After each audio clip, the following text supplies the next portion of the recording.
Ce fut l'un des auteurs américains les plus respectés, il a su raconter le Far West sombre comme personne. Cormac McCarthy est décédé à l'âge de 89 ans.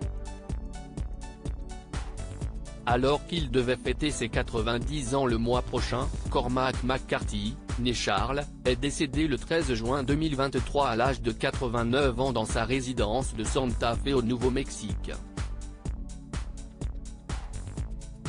Il est aujourd'hui considéré comme un auteur majeur de la littérature américaine, même s'il n'aura connu le succès qu'au début des années 90 avec son roman de Si jolis chevaux. Pour celui-ci, il recevra les prix National Book Award et National Book Critics Circle Award. Pour autant, ce natif de Providence dans le Rhode Island, qui s'est engagé dans l'armée de l'air américaine en 1953 va se mettre à écrire dès les années 60. Son premier roman, Le Gardien du Verger, ne connaîtra qu'un succès d'estime, et n'arrivera en France qu'en 1995.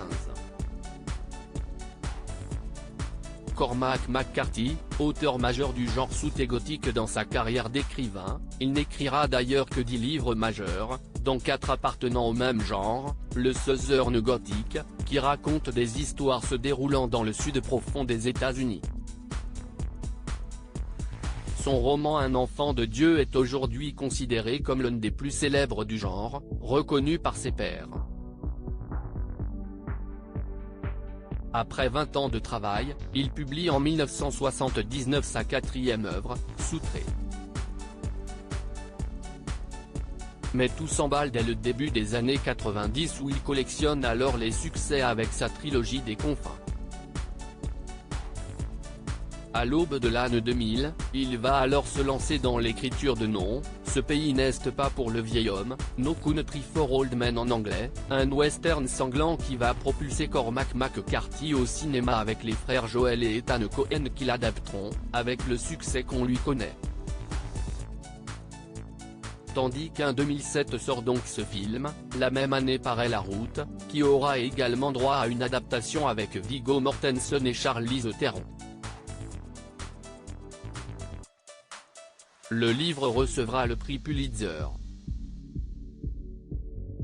Deux ultimes romans sortis en 2023. Ce livre est considéré par beaucoup comme un roman majeur dans la mesure où il a inspiré de nombreuses œuvres, dont le célèbre jeu vidéo The Last of Us, qui reprend l'idée de voyage à travers une Amérique dévastée et en proie aux bandes rivales. Le studio Naughty Dog appuiera son propos d'un clin d'œil, avec un livre fictif signé d'une certaine Catherine McCormack, rappelant Cormac McCarthy. Très discret, l'auteur restera loin des médias à l'exception d'une interview accordée à Oprah Winfrey. En 2022, il publiera ses 2 derniers romans, Le Passager et Stella Marie, publiés aux éditions de l'Olivier.